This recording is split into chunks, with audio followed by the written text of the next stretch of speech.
Holocaust Day in Israel is a little bit of a different experience than I think anywhere else. First of all, this evening, tonight, is the beginning of a national mourning day that's going to be happening from now. It's starting at this time tonight until tomorrow evening, okay? Same as every Jewish holiday that starts the night before. Same as that. Movies, cinemas are not open, theaters are not open tonight. Comedy channels or TV are not working. If you turn on the TV on Comedy Central, it would be blank. Okay, this is a part of what it means a National Mourning Day. Why today, when the Knesset, when the government of Israel was trying to set a national day for the commemorating the memory of the Holocaust, they were trying to think of an appropriate date to do that. And today, actually, Kaf Zayin B'Nisan is the day that the uprising in Ghetto Warsaw started.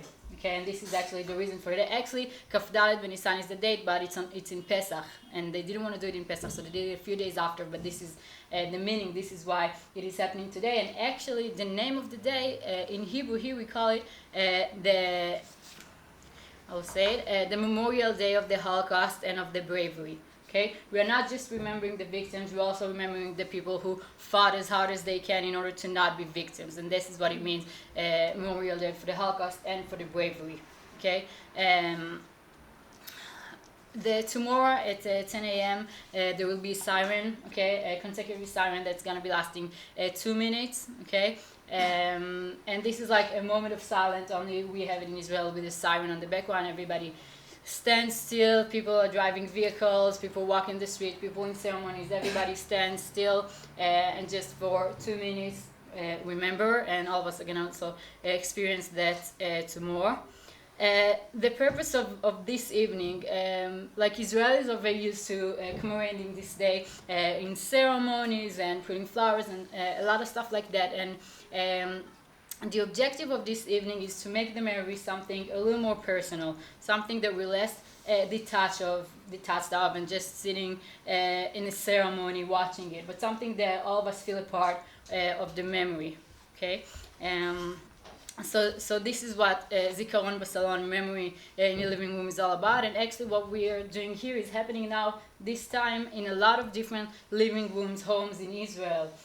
People wanting to hear a personal story, to feel more connected and to remember. And the importance of it, especially now, is that it's very hard to say, but every month in Israel, 1,000 Holocaust survivors die every month. We are very close to the point in time in which we will not have, unfortunately, living survivors for us to be able to hear the stories in first hand. Okay, so I really think that we are all very lucky to be here today. I definitely feel lucky to have this privilege to hear Celia. And we will carry on the responsibility. Okay, we will, for future generations, we'll carry on the responsibility to carry on the memory and not to forget.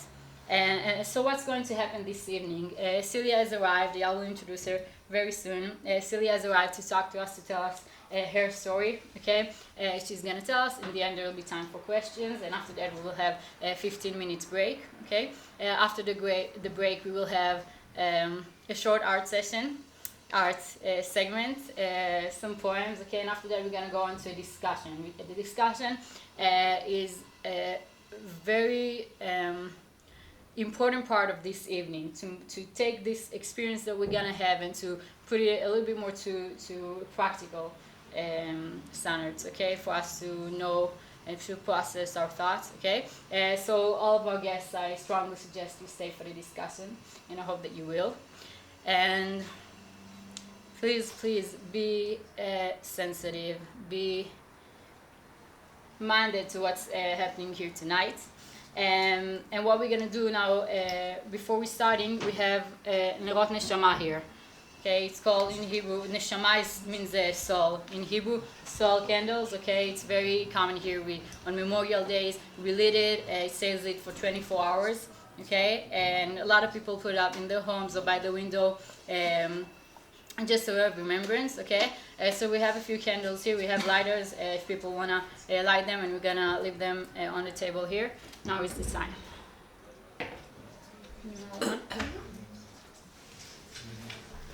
Everyone. Light one and pass the lighter one to the next person.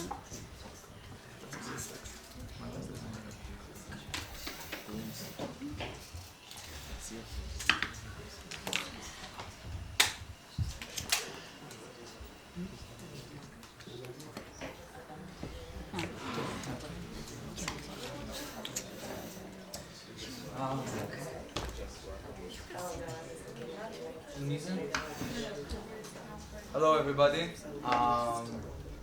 My name is Gorlin, and I'm the director of the BBYO Beyond program, which with Zikaron Basalon, we are hosting tonight Celia to commemorate Yom HaShoah. On our program, throughout our year, we volunteer in different parts in Israel. Some in Jerusalem, we did MDA in Ranana, Netanya. Some went to the army for a Marva program. Some went to Kibbutz Givat Oz. Later on, coming here to Jerusalem and volunteering around Jerusalem. And also a selected group that has traveled to Ethiopia to learn and volunteer over there with the Ethiopian community in order to come back and assist over here the Ethiopian community that is in big help. We are very proud and very happy to have you guys. And we see that the people over here from all over the world, from my understanding, and us as a program, we always talk about, in this program, about the relationship and the balance between leadership, learning, and volunteering. Throughout the year, in the volunteering aspect, we've been trying to show our participants the element of activism, and why activism is one of the most important and key components in order to make this world a better place, out of the big value, which is Tikkun Olam. 73 years ago, Kav Zayin B'Nisan, as Michal mentioned before, Israel decided and declared that this will be the memorial day for the Holocaust. It was decided because out of commemoration of the Ghetto Warsaw Rebellion. Basically, the Ghetto Warsaw Rebellion broke out on the eve of Pesach, on Yudalet Nisan, but because it's a celebration and a holiday already of Passover, they decided, the Israeli government, to create it on this date, a few days later, while the rebellion was in the peak of its happening. For me personally, growing up here in Israel, born to a family of Jerusalemites, my grandfather was in the Palmach, and with that whole ethos, to come and learn about the Holocaust was not always something that is very simple. And part of that, growing up in Israel, is also understanding that it's all around you. People that you can't even imagine that that they are second generation and they went through a lot because of their parents that came from those horrible places and that horrible story, basically made this country, made it for what it is. And connecting that with the Zionistic narrative or understanding, this day was chosen as a day of action. The day that the Jews in Poland, in Warsaw, decided, not anymore, we're going to stop this, we're going to try to fight back and to prevail. With the years go by, people a little bit lost that connection, a little bit lost that understanding. Hence why a project such as Zikaron Basalon was formed, in order for us to have a more intimate environment and listen to each other and learn from each other. But for us, for me, on the Beyond project, the main message that I want to leave all of you, to all of you, but specifically to our participants on Beyond, is that when the world is quiet and when people don't act, bad things happen. And for each and every one of us that believes in a certain light that he grew up with or he understands, it's our responsibility to share that light and to spread it and to make sure that elements of this doesn't happen not only to the Jewish people but to nobody else in this world. I would like to quote Janusz Korczak has said, "I exist not to be loved and admired, but to love and act. It is not the duties of those around me to love me. Rather, it is my duty to be concerned about the world, about man." Janusz Korczak. Tonight, we have an amazing privilege and pleasure of hosting Celia. Celia, born and raised in Norway. She went through the war, and you're going to hear the story from her, so I'm going to skip that part. Later on, returning to Norway, she studied engineering and chemistry and lived at Norway, at Oslo, after World War II. Celia has 2 kids and 4 grandchildren, and she came to Israel around 20 years ago? Is that true? 21 years ago. And she lives here in Jerusalem, and as she said to me now in the car, probably the only Norwegian Jew that lives here in Jerusalem that went through these events. So, with great honor and great privilege, I introduce you Celia Gorlin.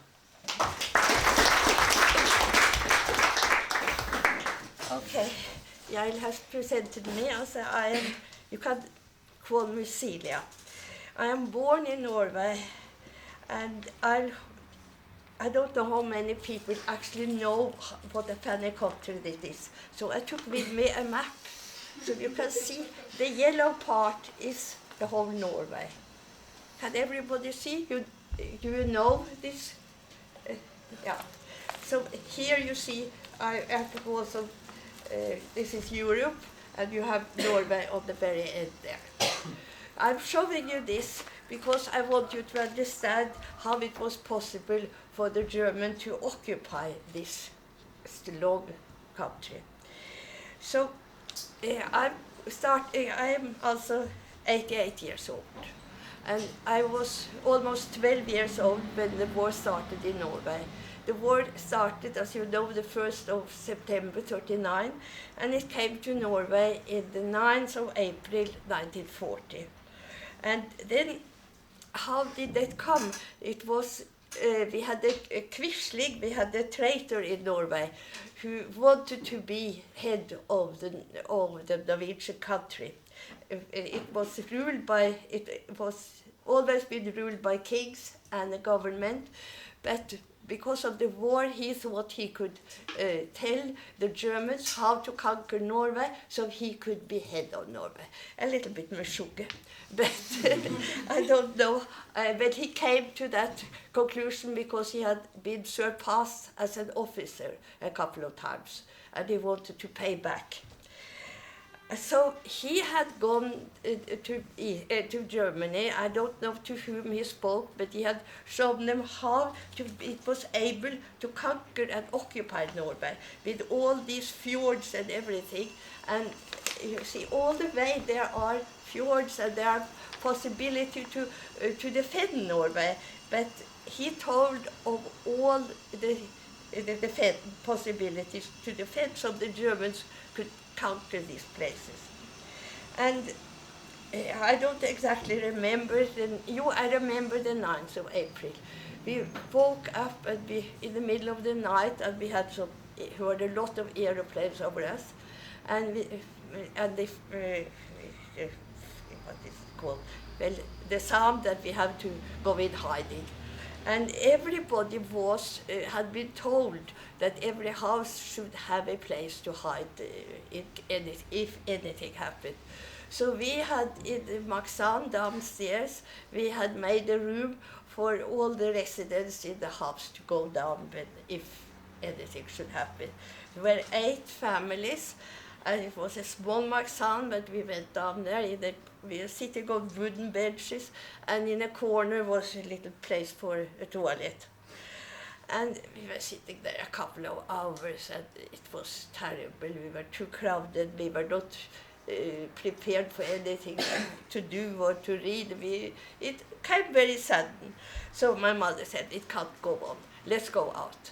And we went out, and we were living close to the underground station in Oslo. And people came from everywhere, all over, and they went down in the underground because they thought that was a safe place. So we went down in the underground, and of course there were no train going, but there were groups of people sitting everywhere along the line. So we thought, shall we sit here? No, we can't sit here with all these people. So we went home and went to bed, and nothing happened. And the next day we were we had prepared evacuation if anything should happen. So a big truck with some Jews, we know, they came to pick us up, and we should go up north in Norway, getting away from Oslo. So, but everybody were going out of Oslo that was called the Panic Day, the 10th of April. And it was impossible to get anywhere, but these people knew some people in the outskirts of Oslo, so we should stay overnight there. And we stayed there a week. We were 20 people in a small house. The women, I think women were upstairs and the men downstairs. And there was one toilet, and we were lining up outside, all of us, and I never forget it. I was about 12 years old that time. And then after a week, nothing happened in Oslo. It was quiet. The German had marched in to town, and so we went back and started to live a normal life. But that this could happen was Oslo, the Germans had prepared a convoy to come and conquer Oslo. And the front boat was called Blüchner, and it had 3,000 soldiers on board. But it had to pass, to come in the Oslo fjord here, they had to pass an island where there was an old fortress. And yes, on that island they had two very old cannons, they called them Moses and Aaron. And there was a retired officer who was looking after them. And when he saw the convoy with Blüchner and several other ships coming, he realized this was wrong.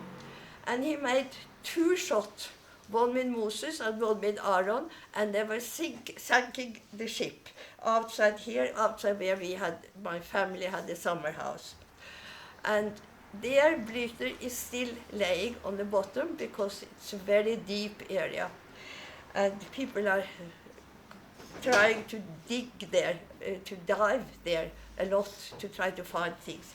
But 3,000 people, of them only 200 soldiers survived, came into land. All the others were killed, and all the papers, all the information that Quisling had given the Germans disappeared with Blüchner.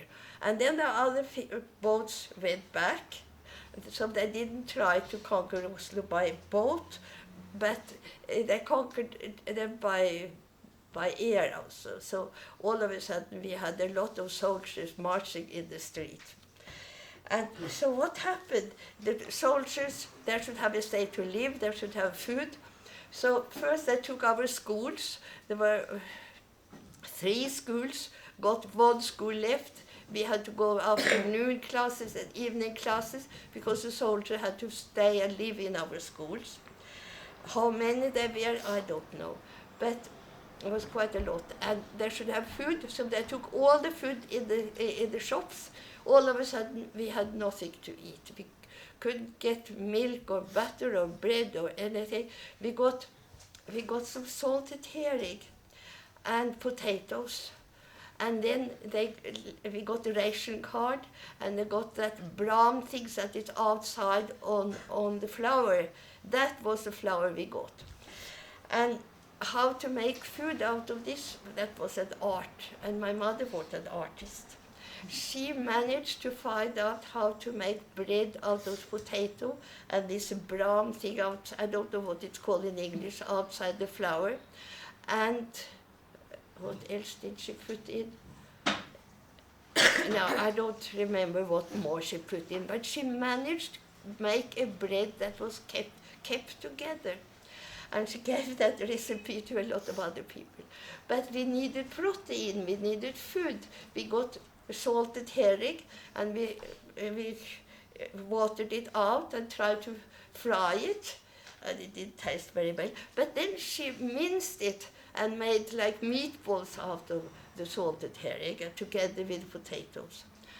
And then we were very fond of nature in my family. We were used to go a lot in the forest, so we knew where the mushroom grew.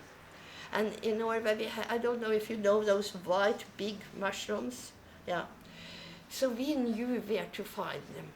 And my parents, we went out every day in the season, and they came home with big backpacks full of mushrooms, and they salted them, put them on big barrels, and that became food all through the years also, because they we fried them, we boiled them, we made mushroom balls out of them, and we sold them. Not the least, we were selling them to neighbors and to friends, because my father lost his job. He was a middleman selling goods from England to Norway, and there were of course no traffic to Norway.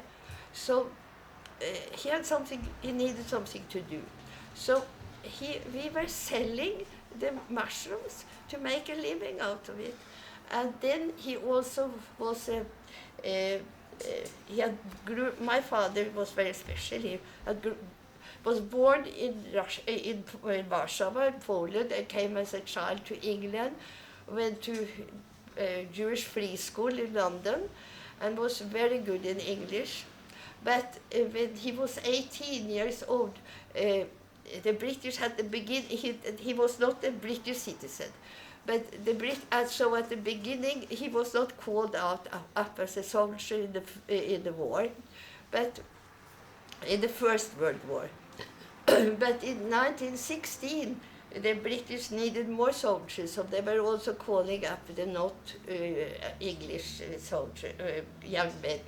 And they came from Russia, a lot of people, Russia and Poland, with the background of that being a soldier was the worst thing in the world. So some of them, 200 actually, went up to the government and asked if they could go back to their homeland and fight for their homeland. For I don't know, many of you know that Poland and Russia were associated with England in the First World War. So they got permission to go back to their homeland and be soldiers there, because they were not British. And they rented the cargo, and they should go via Scandinavia to Stettin. So coming to Oslo, 100 left the boat in Oslo, and then they went to Copenhagen, and 100 left the boat in Copenhagen, and it went empty to Stettin. So that was how my father came to Norway. And most of these people went back to England after war, but he had met my mother, so they got married, and he stayed in Norway. And he loved the country. He was a nature lover, as I told you before. So he found everything he wanted in Norway, for a life in Norway. But we were living in Oslo. This is Oslo. And most of the people in Norway are living on this side, and that was also where most of the Jews settled. So before the war, there was altogether about 3 million people living in this country. Up north there, you have the midnight sun. You don't have sun during the winter. It's a very big difference in climate here. And the Jews who came from Lithuania, and most of them came from Lithuania, some from Germany. They were used to better climate, and they stayed in Oslo when they came. And they started, when they came to Norway, they started as hosirer, as going around with a pekalach and selling things, because the Jews were given admission to come to Norway, because you see it's a very vast country and people are living all over the place, and there are very little shops. So the Jews came as a helper, because they could travel around with a pekalach and sell things in the country. But they were clever people, and they settled very soon, and they got shops, and the children got education, and it became a normal life. So before the war, there was about 2,000 Jews living in Norway. Today there are 700. And and nothing happened to us during the war. We were treated like the Norwegians. We didn't have any star. The only thing that happened was that every Jew past 15 years old had to go and register and get a J printed in the identity card. That was the only thing. No yellow star, no nothing. And we had some friends who came from Austria, and they said, this can't go on. They never heard of that. They leave the Jews like that. And it went on until summer 1942. Then something happened in Trondheim. That is the most northern Jewish community in the world, that is in Trondheim. And there were about a couple of hundred Jews living there, and they started with taking some of them and torture them. And that was in July. And then some of the people in Oslo who knew, had friends, relatives in Trondheim, said, we have to get away, we have to do something. And but we didn't know what to do. But these refugees we had met from Austria, they were much more clever than we were. They had asked around to try to find a way how to come into neutral Sweden. You see Sweden, here is Sweden. It was neutral during the war. They didn't occupy it. The Germans came with a boat to Oslo, to South Sweden, and they took the train in Sweden with the soldiers, and they came to Oslo. That's how they came to Oslo, to Norway. And so they needed Sweden to keep Sweden neutral, and Sweden was also used to take care of the gold they stole from Jews and other things. They were more or less a good friend of the Germans. But we didn't know much about this because we didn't have radio, we didn't have the newspaper, never told anything what happened in Europe. But my father, with his English background and a lack of income, he started to teach English. But so he little by little got pupils.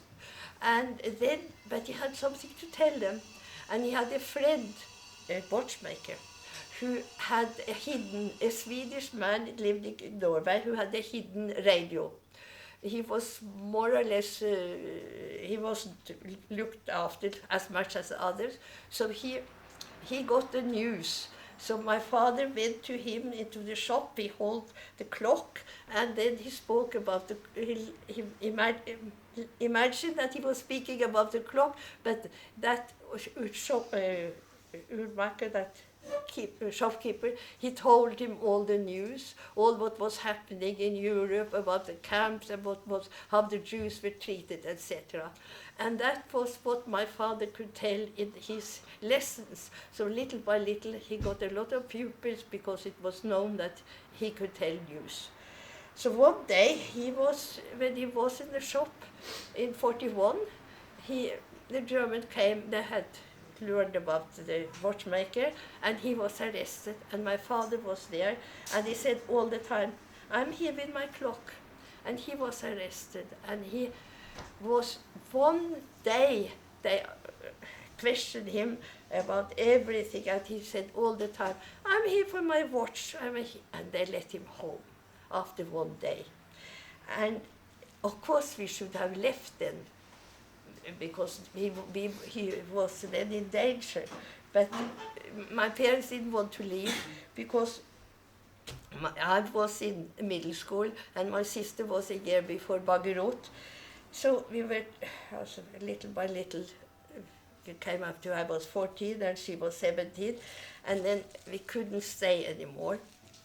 So these friends of others had found a man who had a farm here on the border between Sweden and Norway, and he had got permission to bring food to his animal once a week in a big truck.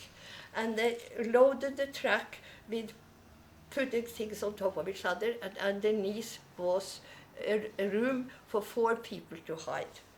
But we left, we didn't do anything, we didn't do anything until one day friends of ours who had a relative who was in the police called and said, now Century, that was my father's name, now Century must leave immediately.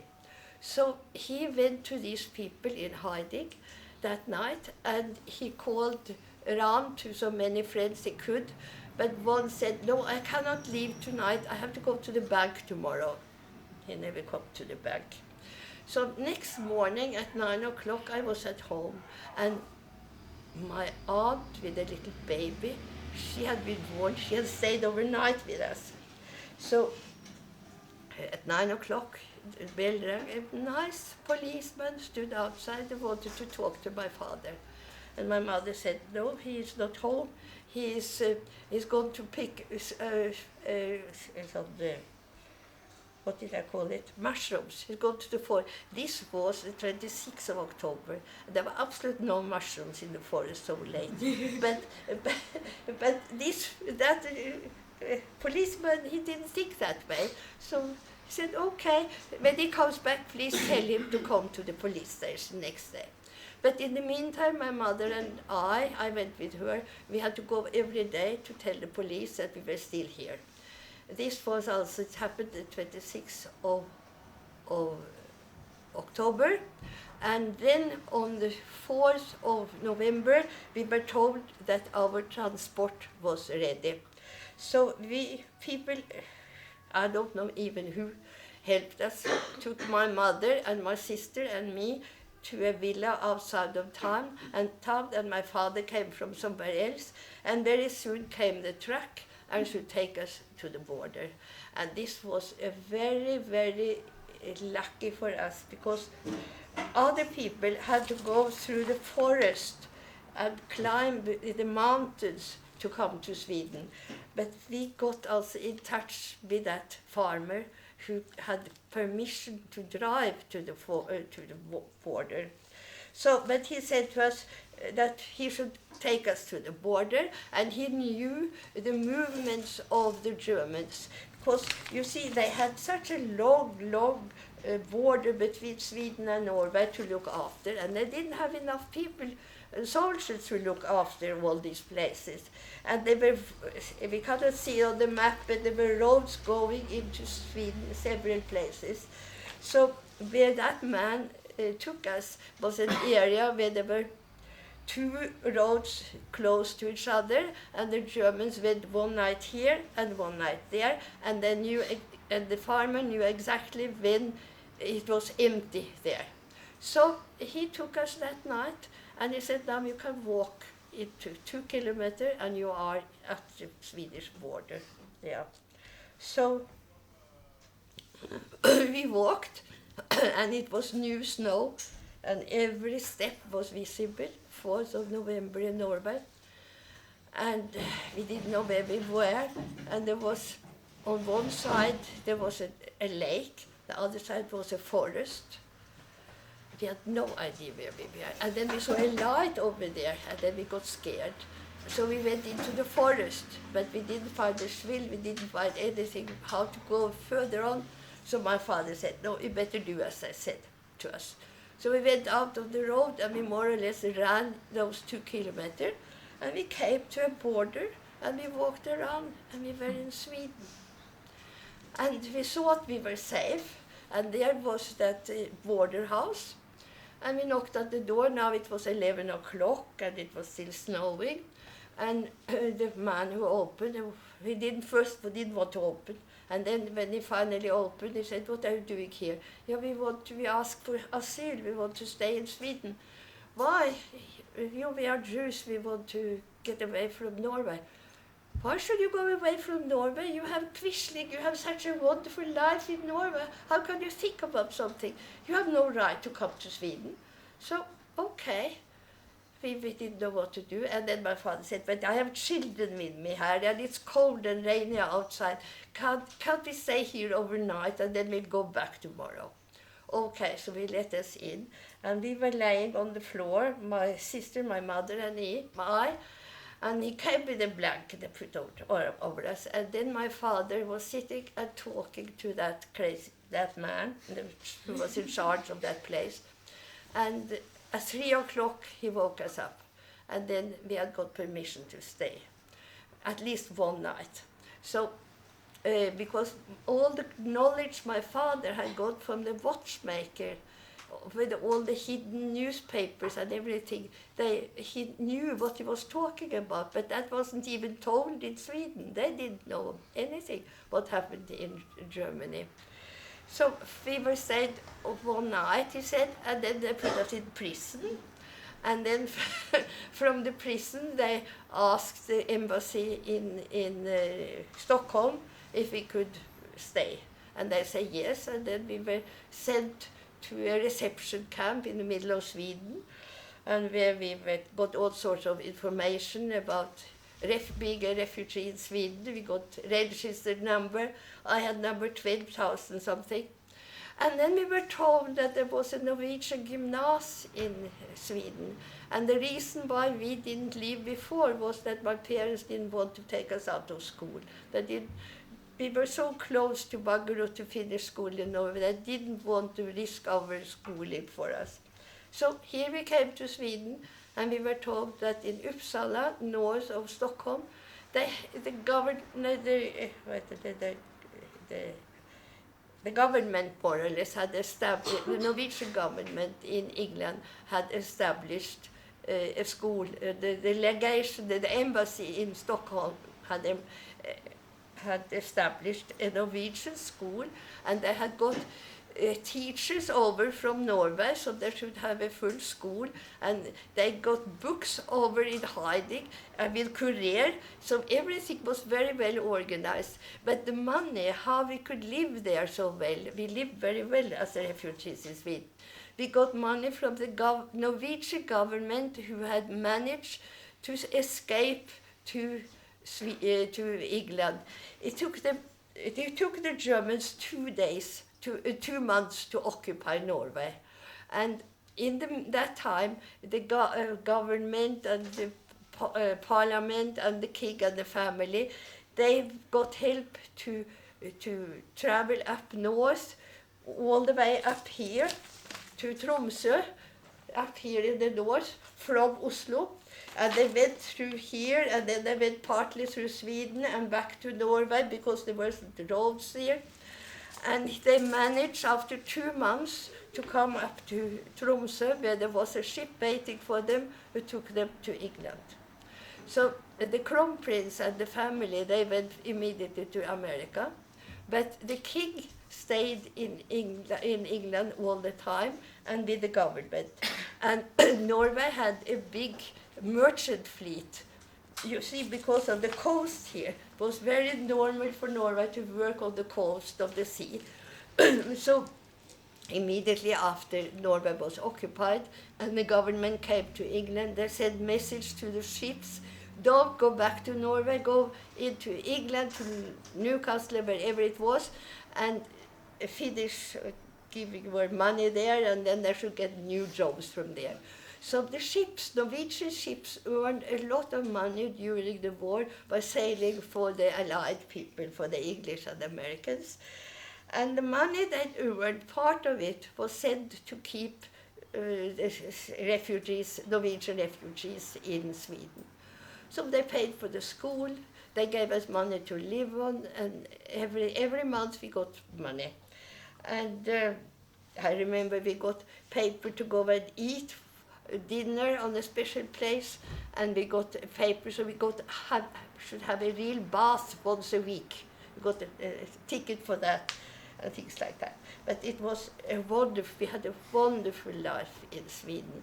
I must say, when I tell people about it, that this was a refugee life, they can't believe me. So my daughter here, who she used to say, you are not a survivor, you are not a refugee, but I am a survivor. I survived the Germans. I lived 2.5 years under German occupation in Norway, and we suffered for lack of food, and we had to go into hiding and go to Sweden. So that was made me a refugee. And then my father, little by little, got some work in Sweden, and then little by little, lots of, in Norway, there were underground. The Norwegian underground was working all the time, trying to do bad things for the Germans. And many of these underground people, they were in danger, and then they ran to Sweden. And so at the end of the war, there were 50,000 Norwegian refugees in Sweden. And the school became bigger and bigger. At the beginning, we were 2 classes together, but little by little, it was a normal school. But of course, the last half year, before the war ended, everybody knew that the war would end and that we would win. And some of the teachers, they didn't care much about that. And I was in the last year before Baggerud. So when I came home to a normal school afterwards, I had to start all over again also, but I managed. And but we came home to a looted home. There had been Nazis living there, and they had taken everything that was of value, and except on a shelf on top in the kitchen, there was some small things, copper things, candlesticks. My grandmother had brought with her from Lithuania when they came to Norway, and my mother looked at it and said, "Oh, they forgot these." That I'd never forget those words. And then we just had to start all over again, and my father had to start to be, he was 50 years old, and he couldn't go back to his old firm because that man had become a Nazi during the war. So he had to start his own firm. And that's what he did. He started to get some acquaintances, helped him to get in touch with factories in England first, and then in other countries, and Czechoslovakia. And Norway had absolute nothing. Every textile, every food, everything was gone. The Germans had taken everything. So it was very, very easy to sell whatever you could manage to produce. So it was very easy to make a living then.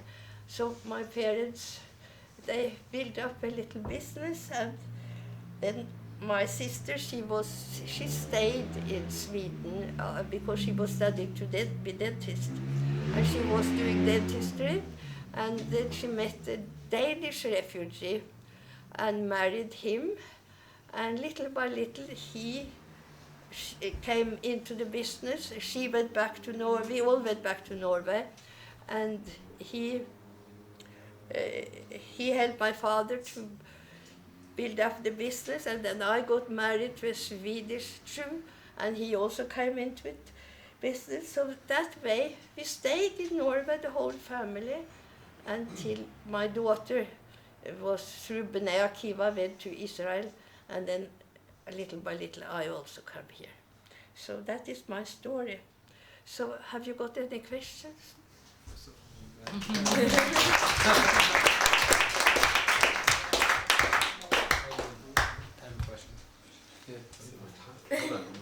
Yeah. And this is my dentist, who is a specialist in making videos. I was there today. Okay. So you talked about some character that had leaked information about the Norwegian military to the Germans so that they could more easily take over Norway. Was that something that was discovered like after the war was over, or did people actually at that time even know that that was happening? No, they didn't know that was happening. We learned about it after the war.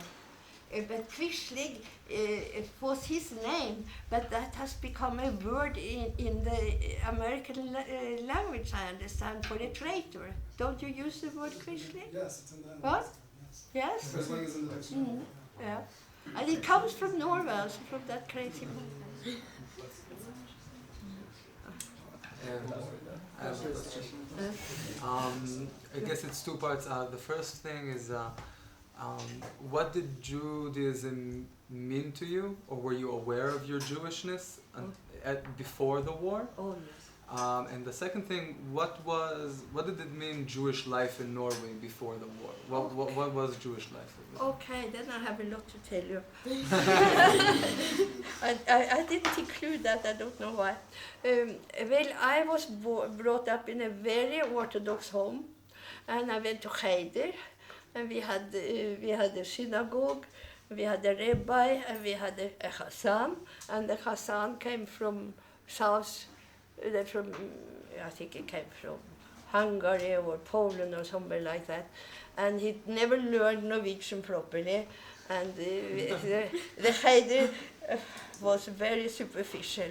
But there was a youth organization, Jewish youth organization, and they cooperated with organization in Sweden and Denmark, where there were much more Jews, and they had camps together, and they became before the war, there was a lot of intermarriage between Norwegian and Swedish and Danish Jews. So we all have relatives between each other there, these countries.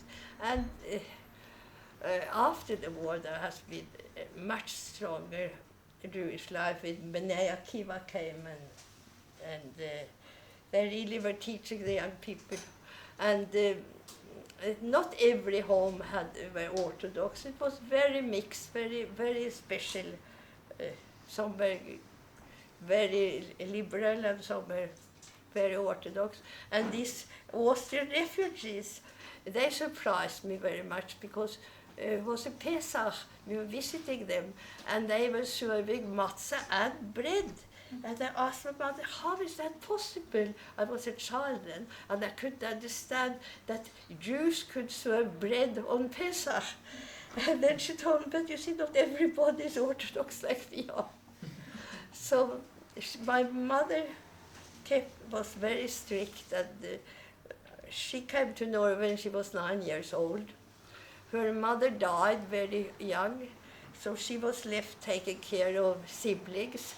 But she had learned very well from her mother to run a Jewish home.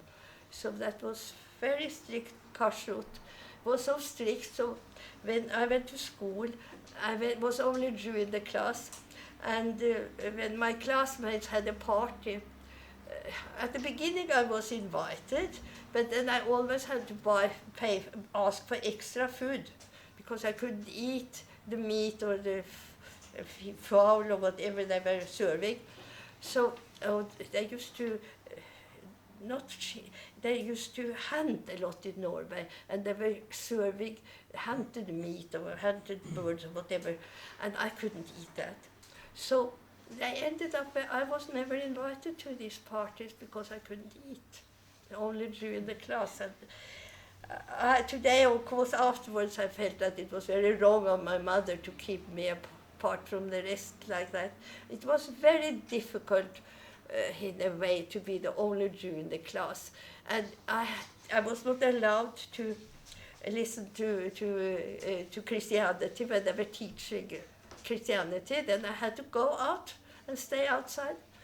And I had free for all the holidays. And on Shabbat, we went to school on Saturday in Norway, and that was the day when they used to have drawing and handicraft and all the nice things. And my mother let me go to school and sit there and look at the others, but not take part in drawing or sewing or anything.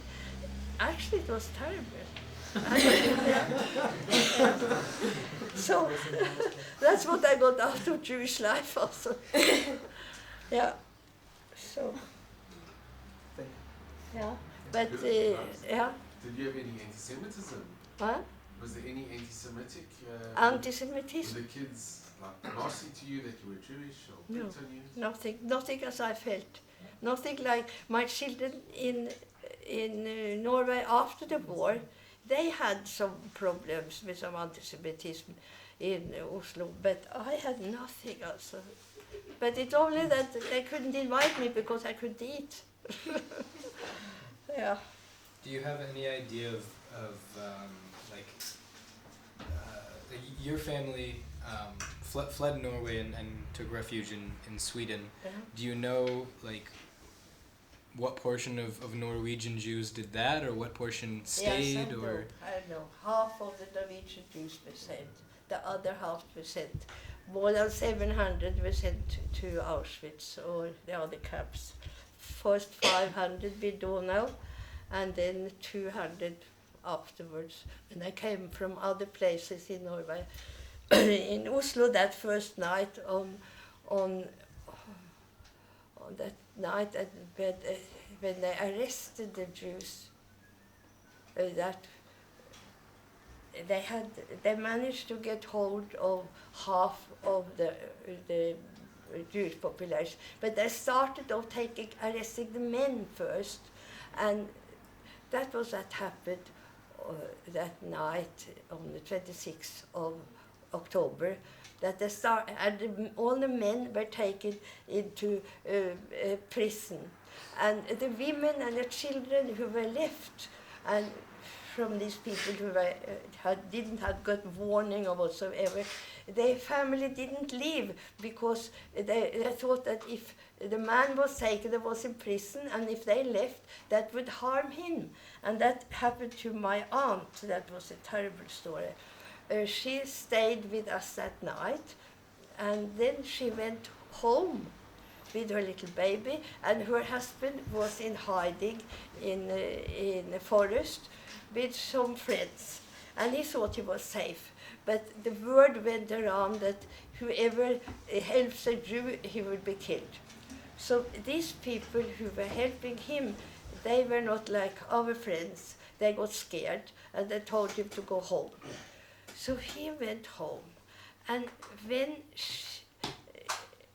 and then all of a sudden he stood outside her home about 3 o'clock in the afternoon, and she said, "Oh no, you must go, you must go." She had seen the police had come for my father 9 o'clock in the morning, and they lived outside of town, so the police came later there.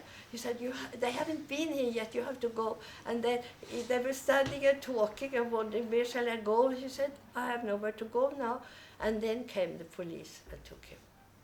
And she was left with a little baby, 3 months old. And they'd been married in 7 years, and they finally got a child that year. And she didn't know what to do, so she stayed. And my mother wanted her to come together with us to Sweden, the way we were to get these people to take her to Sweden. But she didn't want to leave Norway because she said, "If I leave, my husband, they can do harm to my husband now when he's in prison." So after the war, I have met neighbors of her. There was a family with 3 girls, a mother, a widow, and 3 girls. And she told me that every night one of them was staying with Rachel to help her so she shouldn't be alone with the baby. But of course she was taken, so when he came from Grini, that was the name of the camp, and he saw my aunt coming from another place with the police, he got a shock. But he had some connections with some undergrounds. And when they were in Grini, on the camp, the prison, he had got in touch with people who could help her. And twice some people had come up to her to try to help her to come out of Norway, go to Sweden. And she didn't dare to leave Norway because of him. And that happened to a lot of families. And today I got a message from Norway, which was very alarming. They are putting up stumble stones in the streets where the Jews were living. And now, first they put down only for those who had relatives, who had lost relatives, and who had survived, and we had to pay a lot of money to have her name in the street. But now something has happened. I think it must be the government has paid. For now, today, I got on the internet a list of a lot of Norwegian Jews who had been killed and actually had no family left, and who should get those stones in the street now. And they told us what day it was now, between the 1st and the 7th of June. They're putting down stones, different places in Oslo and different places all around the country. And I think that has to do with the government, who has been very pro-Israel lately. And we don't hear that, but it started, I think, with the king. He came once to the, every year they have a Memorial Day, not on this day, but in November when Dona went to Germany. That day they memorize the Jews that were left, and they have a very nice ceremony. And once the king was invited, and he came, and he got so moved, and after that he's helping the Jewish community a lot in Norway. And I imagine that all these names I got today, with all these families who has nobody left. There were more than 200 families who didn't have one person left who had survived. And it must be the government who had paid for them, because otherwise it was only put down names, stones with names for those who could pay for it. So that's what happened there. That is not anti-Semitism, but opposite. And that's what we feel now. Yeah. Any more questions? Yeah? When you went back to Norway, what was Jewish life like afterwards? It was terrible. We had been 2,000 Jews before, and then 500 came back. And it was mostly women and children, because the men were taken first. And they had to start all over again. But there was one man, Harry Korechinski was his name. He managed to build up the community. They got hold of a rabbi who had been in Finland. He came to Norway. And little by little they started the Cheder again, and they started the Jewish life. And then we had my daughter. Oh no, that was much later. But they started the Jewish life with the organizations and the community, and they managed to establish, but it was very, very difficult because there were so few men left. So, and sort of it started with to bring the women into the to the board of Jews that hadn't been common before, but now they came also. So they were running it. Are the remaining 500 mostly or almost all around Oslo? What? Oh, no, wait, yeah, around Oslo? They're mostly around Oslo, but there are 100 people living in Trondheim up north. And they are very clever. They're mostly intermarried, but they keep their Jewishness. They keep the synagogue. They have service every Friday night in Sjøen. I have a very nice synagogue in Trondheim. If any of you come to Norway, you have to come to Trondheim and see the synagogue there. Very nice synagogue. This is Trondheim. And what else? Yeah. What did you ask? That was my question. Yeah. Yeah. More questions? I have one more. If anyone else wants to. Any more Right. questions? I was wondering just about the moment that you've encountered and learned about the atrocities What? of the war. The moment where you heard about what actually happened in Poland and Yeah. in Germany, because you described your experience as a refugee to be like, not as a classical one. So what happens when you hear suddenly what happened to the rest of the Jewish people around Europe? We had people who had come as refugees to Norway before the war, and they had told us something. And of course we found it was a shock. It was a shock. And my mother, when she realized that her sister had been killed, she never got over it. It sort of changed her life, her attitude to life. She wasn't anymore the happy person who was singing and dancing and telling nice stories. She was only talking about her sister and how terrible it was that she was taken, and she was imagining how he had suffered it. We didn't know we still don't know what happened to them, except that we imagine that they were sent directly to Auschwitz and into the camp and burned.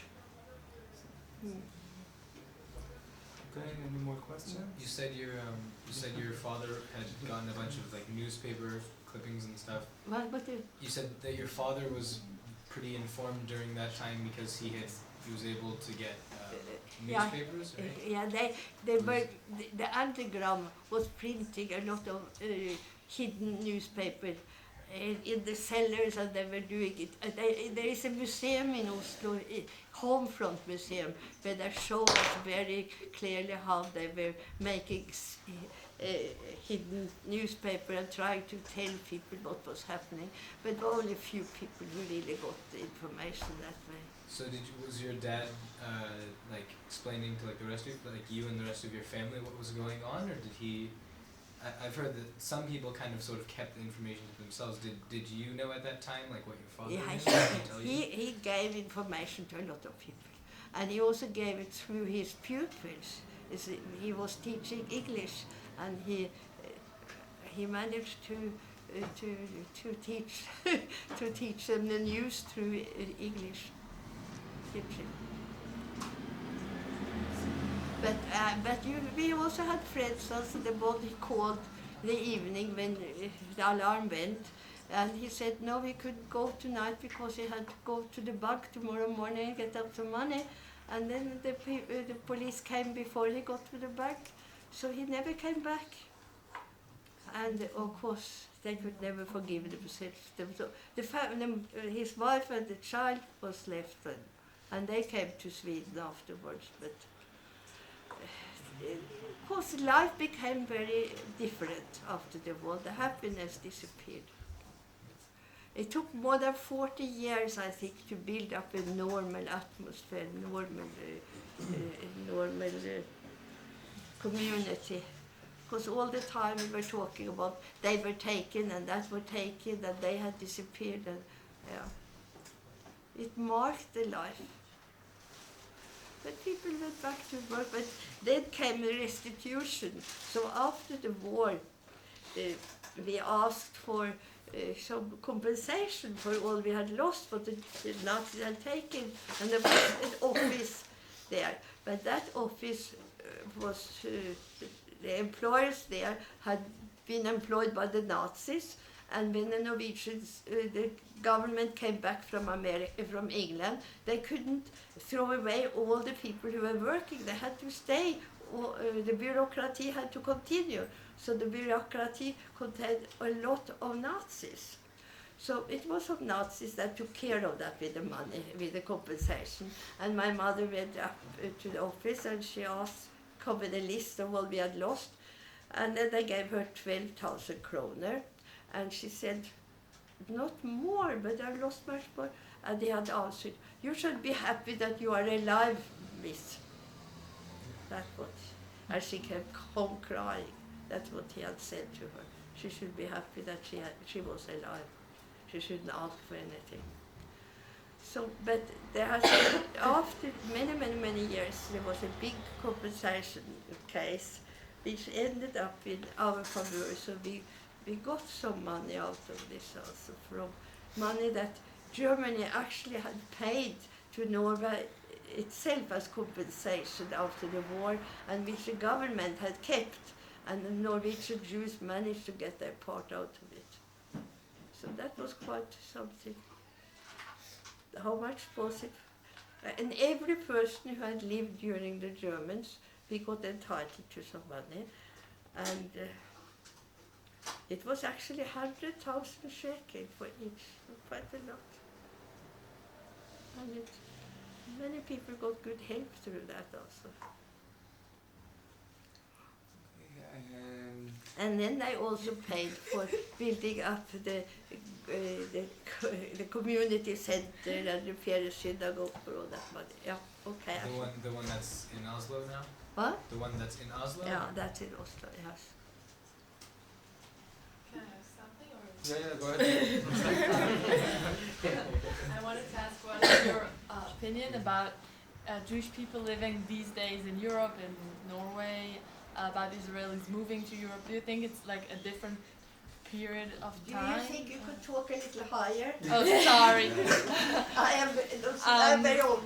I wanted to ask, what is your opinion regarding Jewish people who want to live these days in Europe? Do you think everybody should come to Israel? Do you think it's another period of time and it's fine? Or I just that's a very personal question you are still there. I am here, so I've left Norway, but I think everybody has to do what they feel. But I think it for the future. Also, the community in Oslo is now struggling to be able to continue because they don't have enough money, and the people are not so interested in Judaism anymore. There's a lot of intermarriage, so they are on the border of closing the community. And what is happening in Europe, I don't know so much also, but of course I personally would wish that everybody came here. That would be good for Israel. But people have different wants. Somebody wants Judaism, somebody wants a rich life. But here in Israel you can have both also.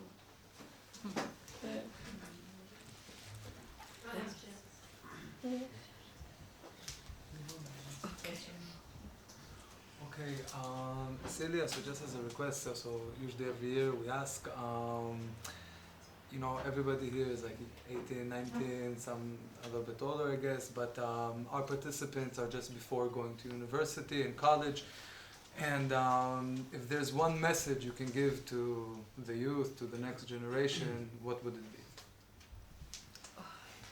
My message is to everybody to come and settle in Israel and do your education in Israel. Don't come with a ready education. Come with as soon as possible after Bagarut, because then you get into the atmosphere and the way of talking, and you get the language very, very fast if you come now in the age of 18, 19. But if you wait until I did, you never learn the language. and then you can risk, like I had a doctor, a specialist, and then he said he had to pack down and go back. Why? I said, yeah, I didn't manage enough Hebrew, so I wasn't accepted as a doctor here. So you don't have to make a new exam if you take your education in Israel. So my message to you is to come as soon as possible and do your education here. I want to thank you, Celia, very, very much for coming and talking to us. It was extremely interesting. And it was very nice to hear you, and we all thank you very much.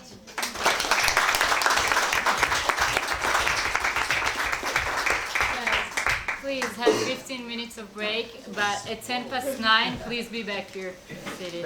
15 minutes for him, and then we're here continuing the... Thank you for asking. It was very interesting. Yes, we want you to wait a few minutes.